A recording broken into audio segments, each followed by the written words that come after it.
warahmatullahi wabarakatuh. Perkenalkan, di sini saya Desi Ratnasari dengan nomor NPM 035 beserta kedua rekan saya akan mempresentasikan mengenai proposal kami yaitu yang berjudul Pengembangan Media Domkep untuk Pembelajaran Materi Budaya Indonesia kelas 4 Sekolah Dasar dengan dosen pengampu Bapak Fatahillah, Magister Pendidikan. Nah, di sini anggota kelompok dari kelas 6A, yaitu yang pertama ada Desti Oktalia dengan nomor NPM 012, selanjutnya ada Rosi Malinda dengan nomor NPM 023, dan yang terakhir ada saya, Desi Ratnasari dengan nomor NPM 035.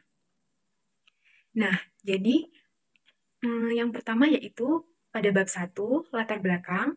Jadi permasalahan dalam pembelajaran pendidikan Pancasila ini pada umumnya selama ini pembelajaran itu hanya terfokus dengan media buku saja sebagai penunjang pembelajaran. Nah, di mana siswa itu hanya dijelaskan sesuai dengan materi yang ada dan diarahkan untuk mengerjakan soal dan menjawab soal dari buku paket pegangan siswa. Nah, selain itu fokus pembelajaran yang diajarkan oleh guru di kelas di sekolah tersebut itu bersifat textbook sehingga pembelajaran pendidikan Pancasila ini tidak memaksa siswa untuk menjadi lebih terlibat dan lebih aktif dalam proses pembelajaran. Nah, akibatnya pembelajaran itu hanya berjalan ke satu arah dan nilai hasil belajar itu masih dibatas rata-rata berdasarkan keterbatasan kemampuan pemahaman yang dimiliki oleh siswa. Nah, hal tersebut membuat siswa itu kurang aktif dalam proses pembelajaran yang mengakibatkan terbatasnya kemampuan dalam pemahaman siswa mengenai pembelajaran materi. Nah, mengingat hal tersebut, di sekolah tersebut itu belum adanya inovasi atau media pembelajaran yang inovatif, maka diperlukan adanya inovasi pembelajaran. Nah, salah satunya dengan media yang kreatif yaitu dongkep atau domino kebudayaan.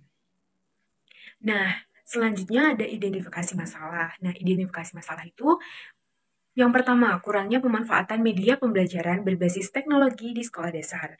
Kemudian, rendahnya pemahaman siswa karena media pembelajaran yang digunakan itu kurang interaktif, sehingga membuat peserta didik itu jenuh dan kurang semangat dalam pembelajaran.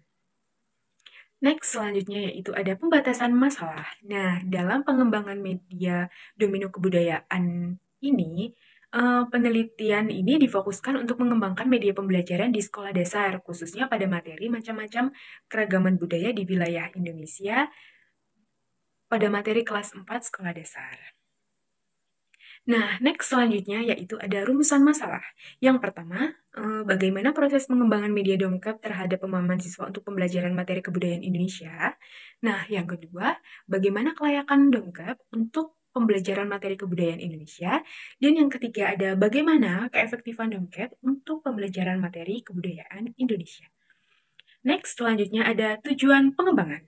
Nah, adapun tujuan pengembangan dari dongkep atau domino kebudayaan ini. Yang pertama, untuk mengetahui proses pengembangan media dongkep terhadap pemahaman siswa untuk pembelajaran materi kebudayaan Indonesia. Nah, yang kedua, untuk mengetahui kelayakan media dongkep terhadap pemahaman siswa untuk pembelajaran materi kebudayaan Indonesia.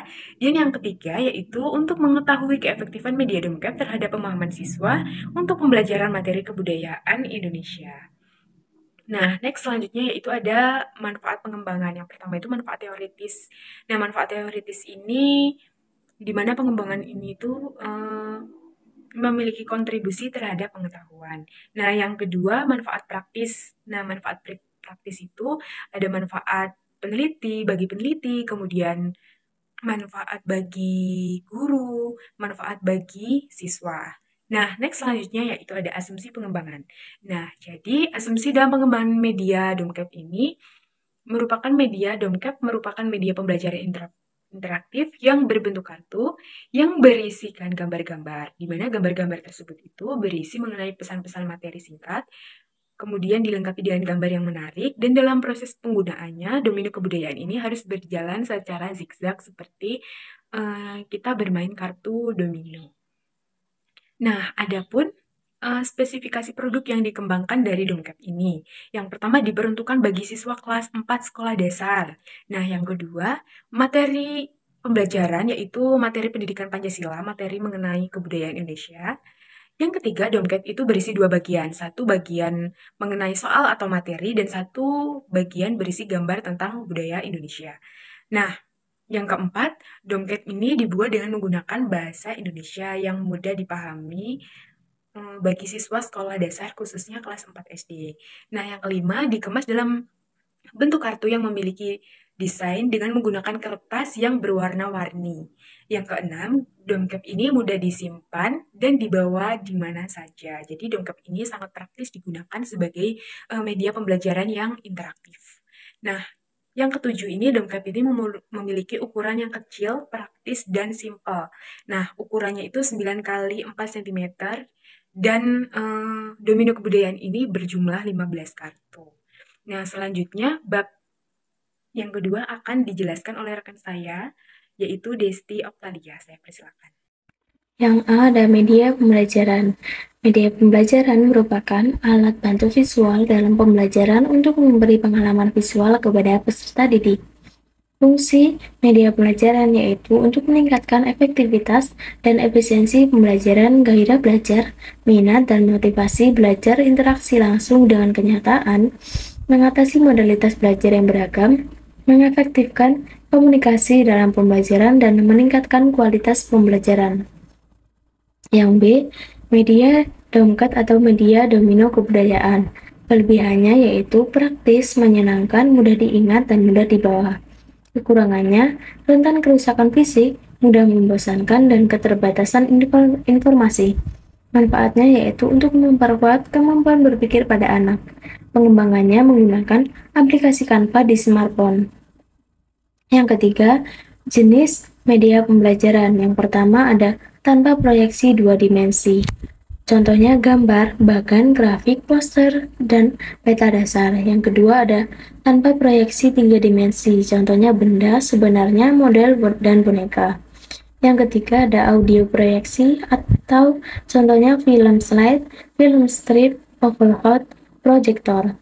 Yang keempat ada televisi atau TV dan rekaman video atau VTR.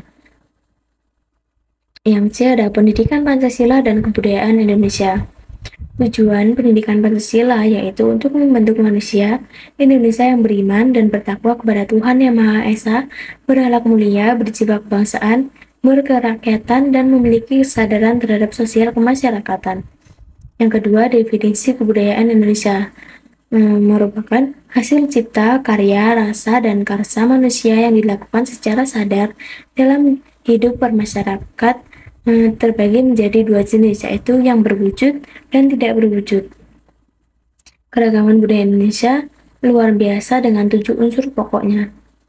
Selanjutnya ada pelestarian kebudayaan Indonesia, yaitu tanggung jawab bersama dengan cara mempelajari, memahami, menjaga, merawat, mengembangkan, dan mempromosikan kebudayaan Indonesia. Baik, di sini saya akan menjelaskan mengenai bab 3 yaitu metodologi penelitian. Jadi penelitian kali ini menggunakan penelitian pengembangan Research and Development atau R&D, di mana untuk menguji sebuah keefektifan atau kelayakan sebuah produk yang akan dikembangkan. Nah, kali ini kelompok kami akan mengembangkan mengenai media Domkep. Domkep adalah media domino kebudayaan, di mana kami mengambil materi dari kelas 4 semester 1 untuk materi budaya di Indonesia. Jadi macam-macam. Nah, jadi yang kedua itu ada prosedur pengembangan. Nah, prosedur pengembangan ini terdiri dari beberapa langkah-langkah. Yang pertama itu adalah analisis. Analisis pada tahap ini adalah seorang desainer interaksional melakukan aktivitas kinerja untuk mengidentifikasi dan mengklarifikasi adanya masalah dalam kinerja atau performa yang membutuhkan sebuah solusi. Nah, setelah melakukan analisis, pada tahap kedua yaitu adalah desain. Pada tahap desain ini atau tahap perancangan pada penelitian ini difokuskan untuk merancang struktur isi dan merancang instrumen penelitian media domino kebudayaan. Tahap yang ketiga adalah development. Development ini adalah desain yang dirancang pada tahap sebelumnya untuk diimplementasikan menjadi sebuah produk domino kebudayaan yang siap digunakan oleh siswa. Nah, tahap-tahapan dalam development itu adalah yang pertama, mengembangkan materi, yang kedua itu mengembangkan kartu domino dengan aplikasi Canva. Kemudian yang ketiga itu adalah validasi ahli. Validasi ahli ini nantinya akan diuji kelayakan atau untuk menilai kelayakan sebuah produk. Kemudian tahapan yang keempat yaitu implementasi. Implementasi dilakukan hanya sekali dan terbatas di kelas 4. Hal ini dikarenakan karena keterbatasan biaya, waktu, tenaga untuk pengimplementasian sebuah produk. Yang kelima itu adalah evaluasi. Evaluasi produk memerlukan sebuah waktu lama untuk mengetahui dampak yang terjadi akibat penggunaan produk yang dikembangkan. Kemudian yang selanjutnya ada desain uji coba. Nah, desain uji coba domino kebudayaan ini dilakukan di kelas 4, dilakukan uji coba dan uji lapangan. Terdapat beberapa tahapan dalam uji coba ini, dan desain uji coba ini dibagi menjadi 3 tahapan, yaitu uji ahli, uji kelompok kecil, dan uji coba lapangan. Kemudian yang kedua ada subjek uji coba. Subjek uji coba di sini ada 2. Yang pertama itu adalah validasi materi. Validasi materi dilakukan oleh 1 orang ahli minimal S2. Kemudian ada validasi media, dilakukan 1 orang ahli terampil yang mengevaluasi media domino kebudayaan dari aspek. Yang ketiga itu ada validasi bahasa. Validasi bahasa dilakukan oleh 1 orang ahli yang terampil yang mengevaluasi domino kebudayaan dari aspek penyajian. Kemudian SDN 1 Kumukrejo sebagai subjek pengguna produk media pembelajaran domino kebudayaan.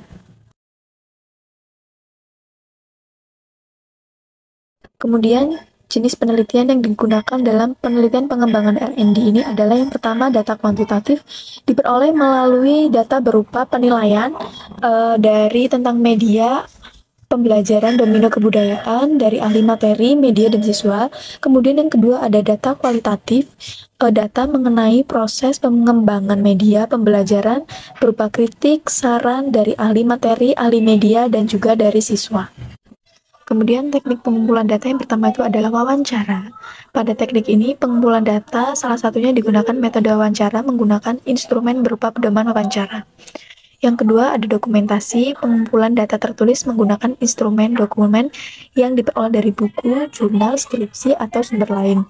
Nah, selain itu dokumen lain berupa silabus, RPP, buku siswa kelas 4.